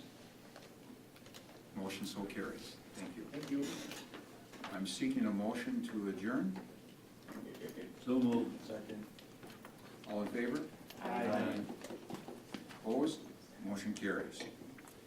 You want to start here? We have special meetings next, Correct. before we go into closed session. Correct. So you want to start here? Yeah, we got it. We'll do this whole meeting here. We're going to keep on going with this, so I am calling the special meeting of December 19th, 2022 to order. At this point, we'll jump to agenda item number 2, pay rates, estimated time. I won't put that out on you. I was just kind of throwing that as a funny. It didn't go over very well. Tabitha, I turn it over to you. Go ahead. Thank you. It's nice to be in front of you again today. To revisit from last week, I would reiterate my proposal that's on asking for approval has not been modified from the proposal that I brought forward to you last week. I know there was some discussion about potentially raising that rate. I did go back, I re-looked at all of the survey data. I collaborated with a number of my colleagues around the area. I do believe that $140 is an appropriate daily rate. It puts us a few dollars ahead of our most, our neighboring district, DC Everest, where we share the most staff members, so it definitely puts us ahead in that process. At the same time, I feel like if we go more than that, what we're doing is just continuing to increase that rate, but not necessarily increase the volume of people for those positions. And so what I'm trying to do is right size so that we're more competitive for the people that we already are sharing, perhaps also attract some new people, but not outprice us so much from our neighbors that it just causes all of them to raise their prices and we're escalating without necessarily a change in impact. So that kind of summarizes what I'm requesting in front of you. Ultimately, it's your decision what you would like to move forward with, but that's my recommendation. There was also a question last week about our top 3 most unfilled positions.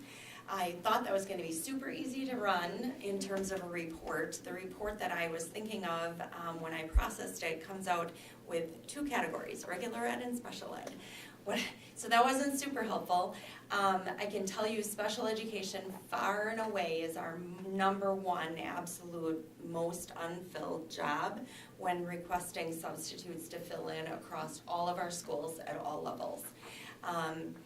To get a little further into that challenge of other positions that are hardest to fill, I actually did a non-scientific dipstick with our admin assistants who deal with this on a daily basis, particularly at our secondary schools, because those individuals are the ones who, when we have unfilled jobs, they're scrambling in the building to have our existing teachers fill in for those positions. And while they all said, depending upon the day, it could be any position, overwhelmingly the next 2 categories that they said they struggle with are encore positions like music, art, phy ed, at elementary, the science area, they're specialty areas that not everybody feels comfortable with, and they don't necessarily feel that they can give students the same type of experience as they can if they're a licensed classroom teacher, so they're more comfortable going to a classroom. So that was one piece. The second area was world languages at the secondary level, for sure. And again, it comes back to the feeling of being able to most adequately meet the students' needs in those classes. I think our teachers do a really nice job of trying to put plans together that anybody who can fill in for that class can execute on. However, it's just different. And so I think for those reasons is what I got back from feedback from the buildings. And short of taking I think it was 40-some page report and going line by line to identify what each of those positions were to quantify it, it was going to be a near impossible task.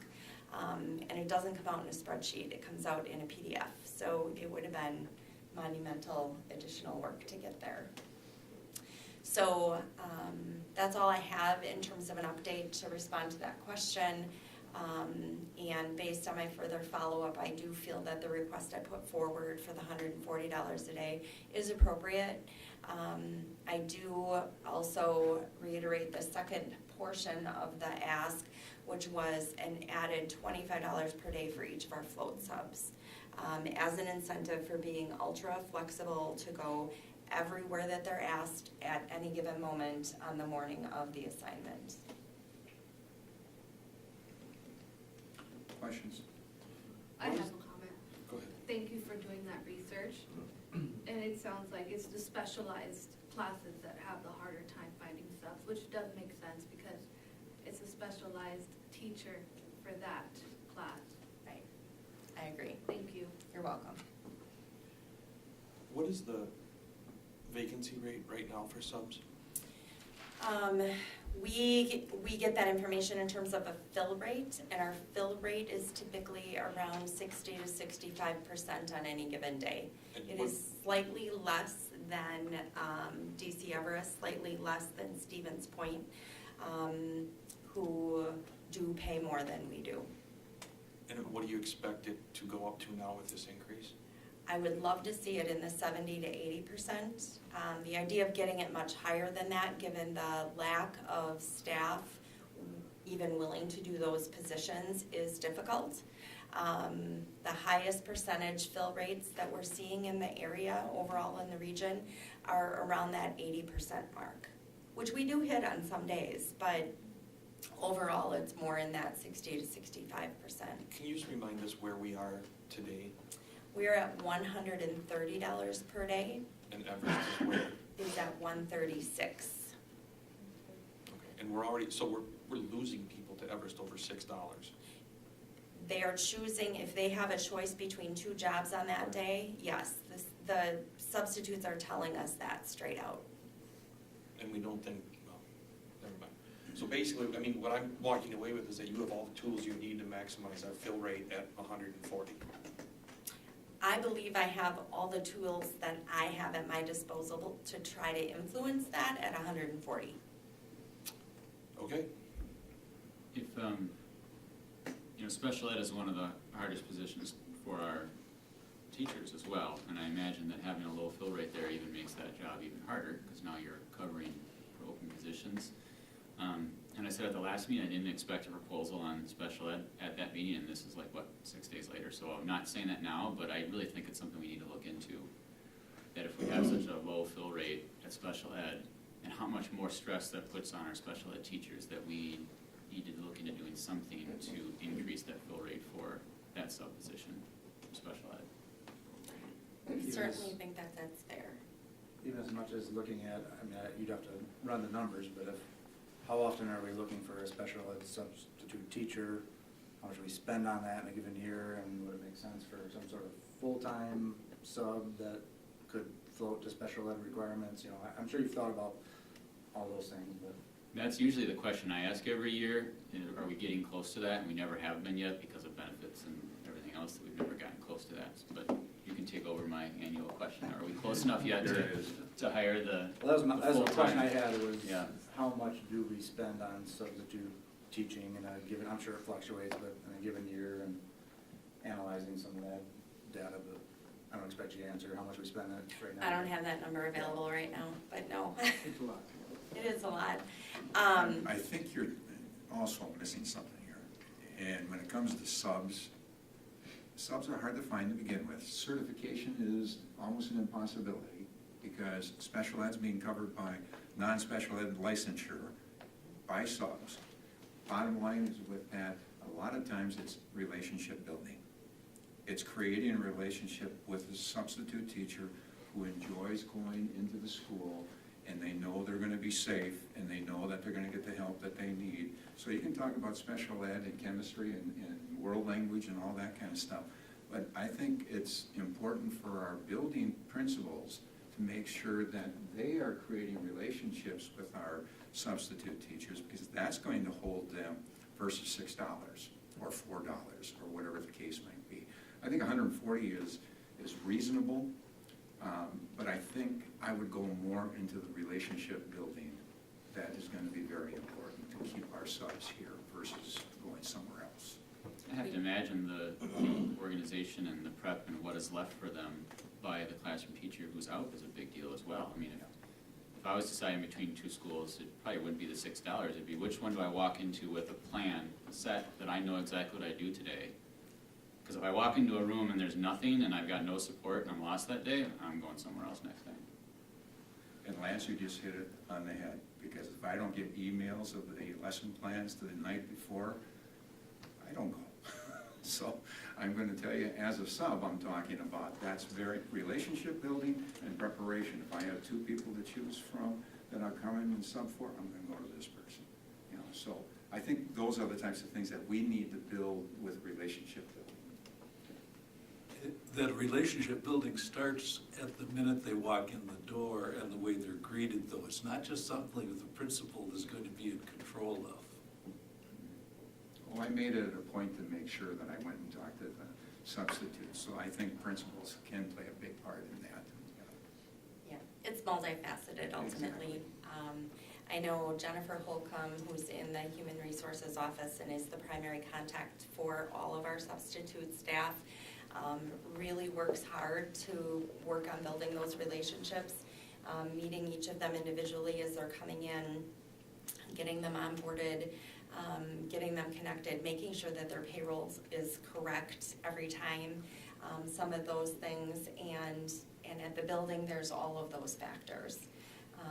How they're greeted, how they're treated when they're there, are they acknowledged and honored and thanked? A number of those things as well, which we continue to work on. I think in most of our buildings, I think that's happening very, very well. Probably in all of our buildings to a degree. It just depends on what they're walking into on that day. Okay. Any other questions? If not, I'm seeking a motion to approve a daily rate for substitute teachers of $140 per day and an additional $25 per day for float sub positions. So moved.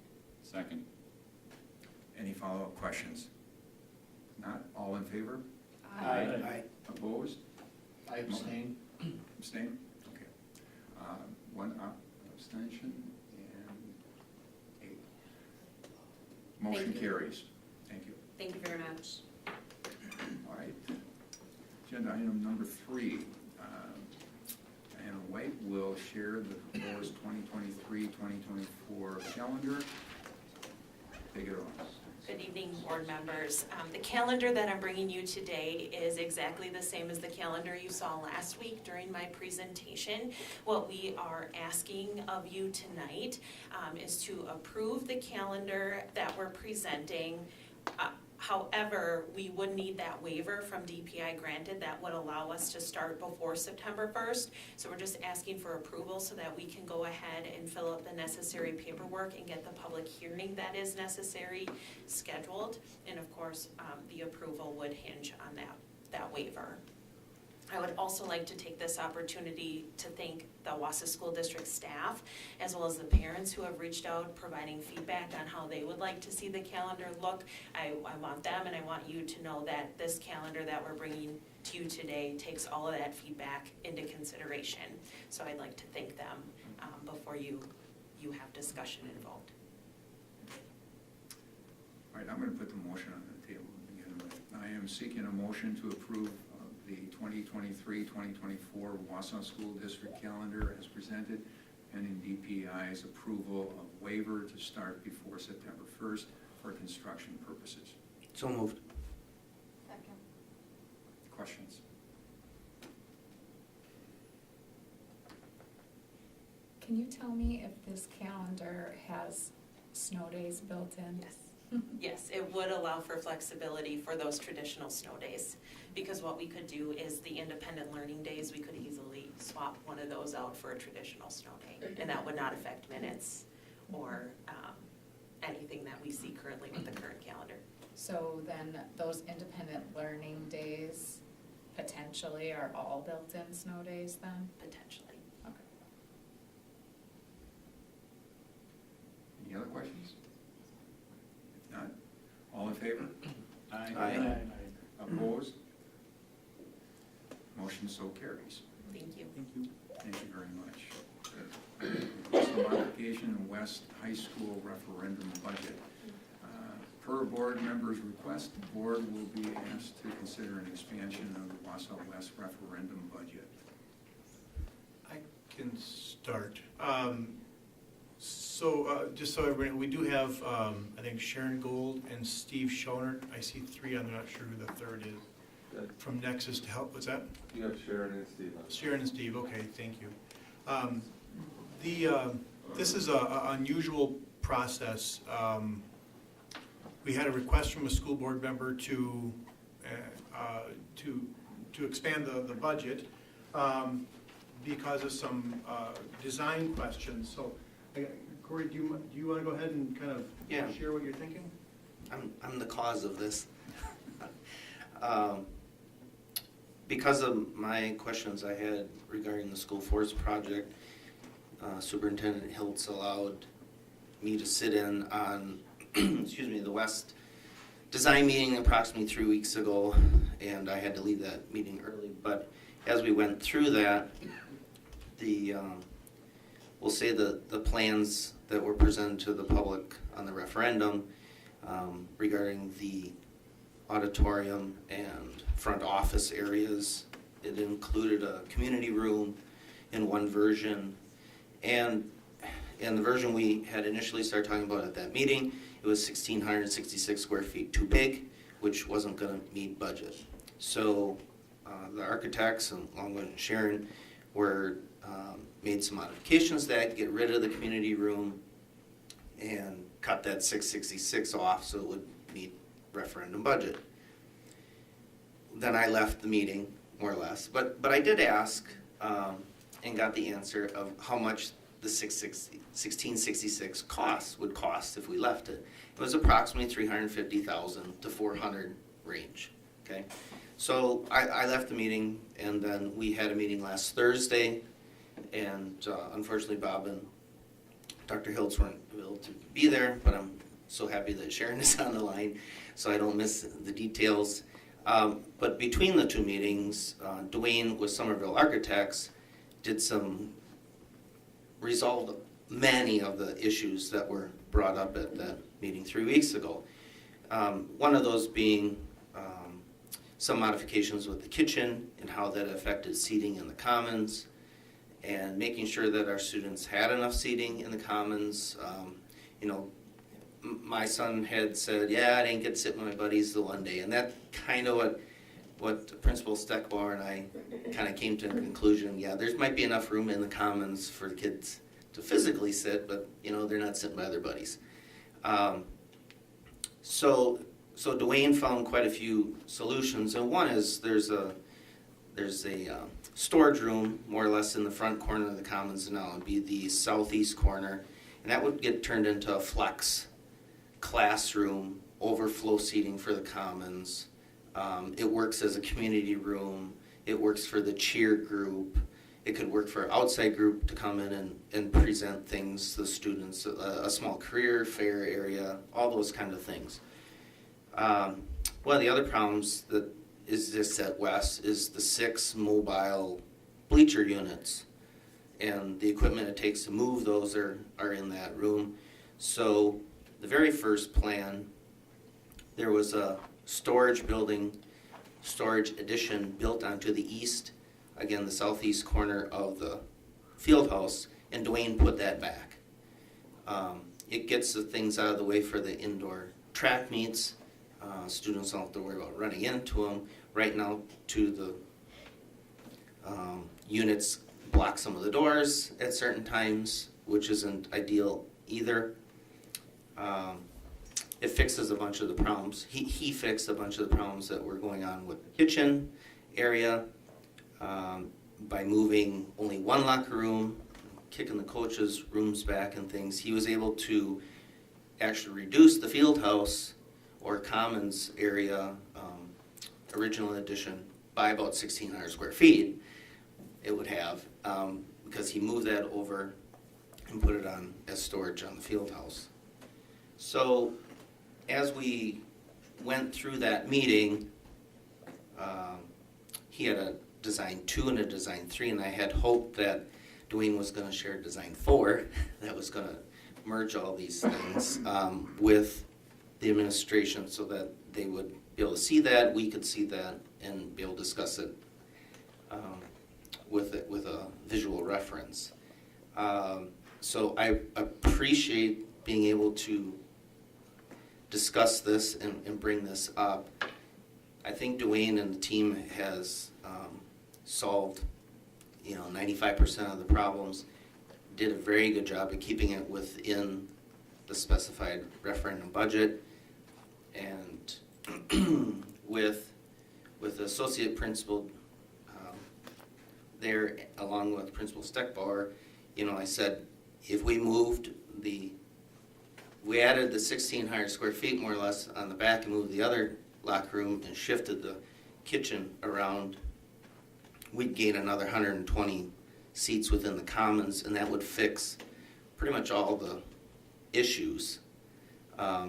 Plus, with the remodel of the ramp, the existing ramp, that's a ramp and half stairs right now, would become one ramp, and then some glass enclosure to kind of connect the school and hallways in with the commons area would enhance the views and the aesthetics of that space as well. So that's the $400,000 and the cherry on top kind of thing to really make it an awesome design from my perspective. And Sharon, please share and correct me if I messed anything up. Yeah, I do have option 3. It's not in any prints or anything that I can share with you and just give you some level of visual. We did get good feedback from the high school staff. And I just wanted to emphasize too, I can share my screen.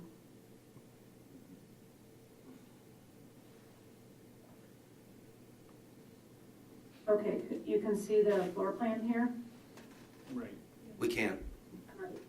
Excellent. So for option 3, that did check all the boxes that we are looking for, like Corey was suggesting.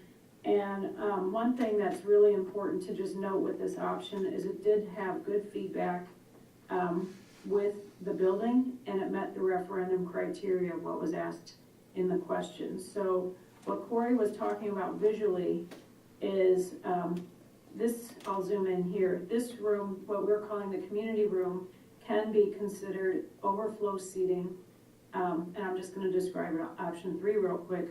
So overflow seating, but there's storage right here, so that is part of where this box comes from, is to relocate, like Corey was saying, the field house, bleachers, other items that are in the storage room, and things like that. But if you notice here, this kitchen comes all the way down. The kitchen's in peach. The kitchen comes all the way down to the ramp, which we would remodel. The food service support does allow or did provide feedback that the longer kitchen layout is ideal. So that's where we were looking to keep the girls' locker rooms intact so we can help offset the budgets, the floor plans, things like that as you see. So up here, this green floor plan area to the north, we have the cardio and weight room, which is part of the referendum that we're looking at, and we were able to get that 1660 square feet out of there, and it offset perfectly to this green box down below. So everyone's following along with what I'm saying? Make sense? So option 4, it's just preliminary laid out. This is what we call, essentially a bubble diagram. So we did get a very preliminary bubble diagram with no vetting, but based on what Corey's feedback was, is we did add the locker rooms, these blue spaces right here, added the locker rooms back up for an additional 1,600 square feet, that magic number here. And by freeing up, moving these locker rooms back out, the kitchen does shift back over, if you're following my mouse. Oops. Let me put that back. And then we could free up this area down here for additional seating. So between the two options, when all was said and done with more research that we've had so far, option C, we have 80 additional seating spaces, and option D would add the 80 additional spaces for overflow from the commons area, and an additional 100, approximately, it's a little over 100 seats, and then we could really dress up this front entrance, build up this, front entrance to the commons, get some windows in here so there's really good visual across the hallway into the new school store, and have a ramp coming down that's really welcoming into the commons area for the students to come in. So if you can follow along to help Corey out with what he was saying with some visuals, this room being in the front of the space, front of the commons area is really a fantastic location for a multi-purpose room, whether you're inside of the school or outside the community room after hours. It really seemed to solve a lot of problems. So with that, if you're following along with option 4, what we're asking for is another 1,600 square feet plus or minus. That's what we're betting out right now, with an additional 100 plus seats to the additional 80 to help plan for future expansion in the commons area. Does that make sense? And then that's where this also is coming in to help clean up the field house, give proper storage in. And so some of the additional square footage that we're requesting would go back into the storage to make it all net out. But now instead of, for option 3 that we're at, budget neutral, option 4 here, which I talked you through, would ask for another 1,600 square feet. Yeah, and the reason I'm appreciative of me being on the group and going through this with staff and the West staff as well, and then why I'm asking for us to take a look at this today is Sharon and the team they want the footprint. And if it's not easy to add on later, and they would like to, do the presentation and get us to the 50% presentation was scheduled for January 26th. And with this answered, whether it's a yes or a no, they can proceed. Otherwise, they're doing, all indications are they're right on budget with everything, And I do want to build on what Corey's saying. The square footages that I'm talking about here is we are working very hard to make sure this project comes in mindfully of the inflationary impacts that have been happening. This is a big project, so we want to make sure that we're thoughtful about moving forward. So these square footages are actually 10% less than what the referendum has, is a strategy to help make sure that this project in all its complexity comes in on budget on bid day. What's the cost difference? Between the two, the number that we would have is a little bit higher than what Corey would suggest, and we'd be comfortable with $450,000 for that additional 1,660 square feet. And that's separate from the additional money if we want to make that extension over by the main entrance area to be buildable for a second floor? Correct. So all of this sounds really good. The concern I have is that you can do this on every project. We can go to every project and find a bunch of really good stuff if we just spend more. But then we run out. So that's my only concern. So my answer is similar to when the question was brought up about adding the additional funds for building or being able to build a second floor is, like, how do we know until we know what the final total is? Like, how much over do we think West is going to be when you bring us the 50%, or is it when you bring us the 90%? Like, you know, when are you comfortable telling us what the total amount is likely to be and how much over it will be? We will be providing a detailed estimate on the 75% that we're presenting at the 95%.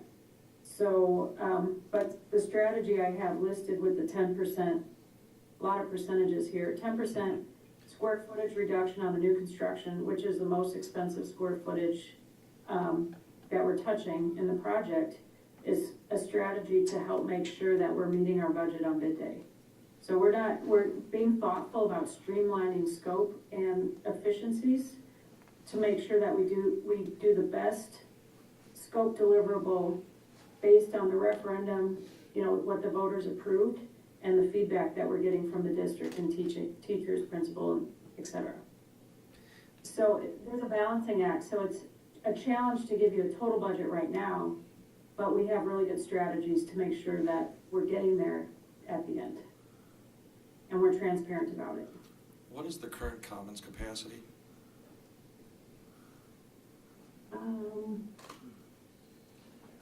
See, we just have it tracked in net. So we're this option 3 nets an additional 80 seats, and option 4 nets an additional 190 seats. It's over 100. We just, you know, we're still working through those details. But we don't know our starting point? No, what's the current capacity, Sharon? I don't have that number on hand. I can get that to you, Keith. Thank you. Or Dr. I'm sorry. Considering it in totality with what we were just talking about, right, we know Mm-hmm. that there's no room in the commons right now. So whatever the existing capacity is, I would argue is too small. And when we start considering the increase in enrollment, if we do a 10-12 there. Yeah, and Pat, you hit it. The other part I want to add, though, is Wes needs these things whether we change the structure or not. They are lacking. They're lacking. They need that flex room. The things in Fieldhouse are messed up. They can't do the track meets and things as well, right? They got to move those seating out of the way to use the rock wall. There's a bunch of stuff that it needs to be fixed. So when we look at it, that's why I'm trying to paint it that way, that for, you know, this other 50 cents in 34 million, right, total, we can gain the capacity in the commons and make it way better. And then if we do move forward with some combinations, right, then it's even better. No, my only point is that is the additional capacity enough if we went down a path of 10 through 12? And the other question I have would be, I mean, if I'm asked to make a decision, are we going to spend $500,000 for footings that we may never need versus cutting off square footage now to meet a budget? I'm going to put my money today because that's what the taxpayers voted on. We should be doing everything we can to maximize and deliver the square footage that was put forth in the referendum. Well, that gives Sharon and the team a different thing to think about. Well, I just don't see the point of cutting square footage now on something that we said we were going to do to put in a $500,000 footing that we don't know if we're ever going to need. Well, the challenge with the footings is without providing the structure for future addition, like the future second and third floor, that's something that would be extremely difficult to go back and upgrade in the future. And as far as the commons area, and I don't wanna compare one to the other, cause they're two separate items. So by doing the second and third floor, we're keeping the door open for the future work. As far as the expansion goes,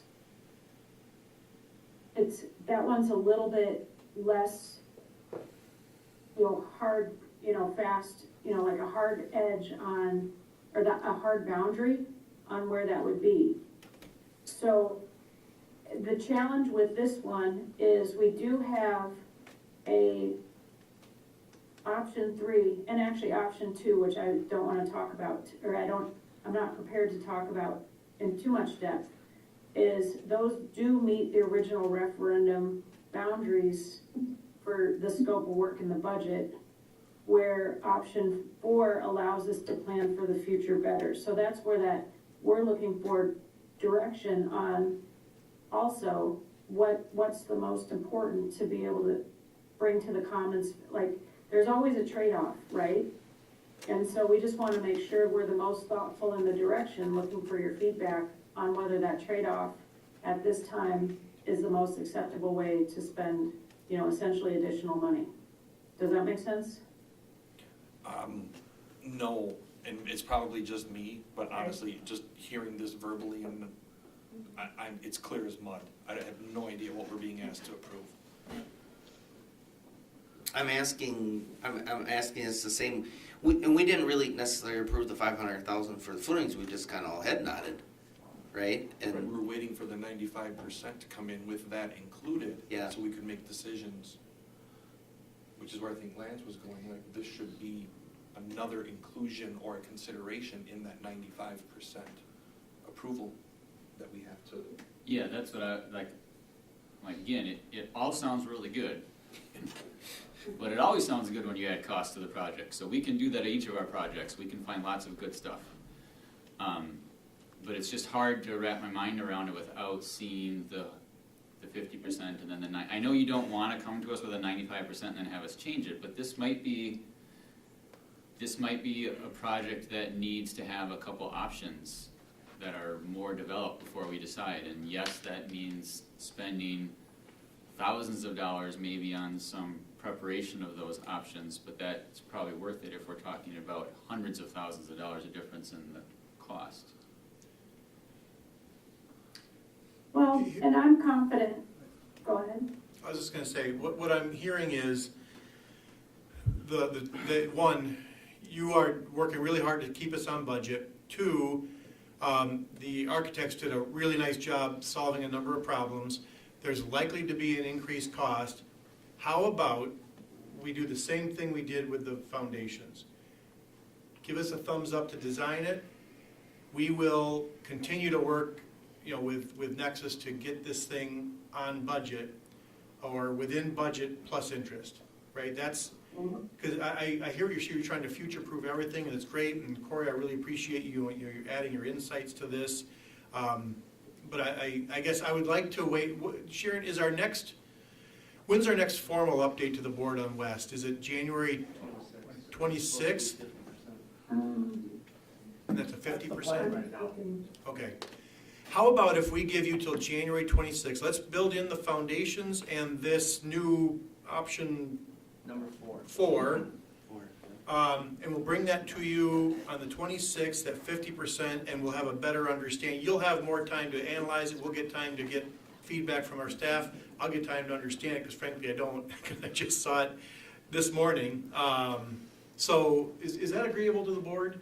I think that's great. Beautiful. Give us a good Let's direction. do that. Yeah, and Yeah. just to be clear, Corey, I don't disagree that all of that stuff is a great idea. yeah, I want to beg forgiveness from staff, because I hit Dr. Hiltz with this on Friday afternoon, and Friday morning. So this is, I appreciate all of this, and I wouldn't take the time, ask for the time, if I didn't think it was a really good idea. Yeah. I appreciate your trust I in like what talking you about it. suggested.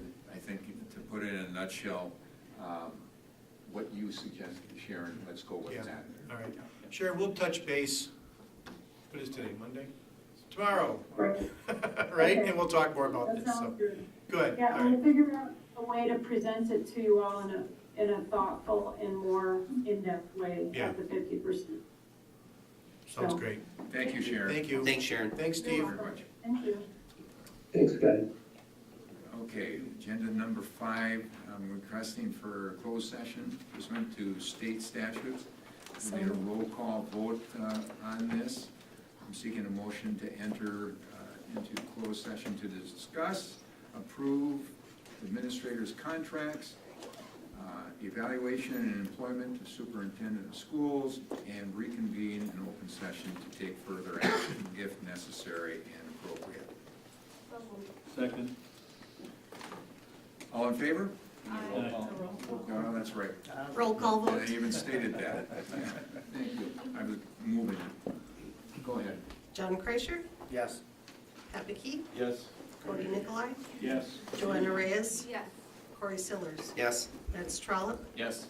Karen Vandenberg, Yes. Lee Webster, Yes. Jim Boucher. Yes.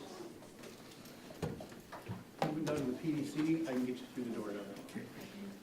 All right.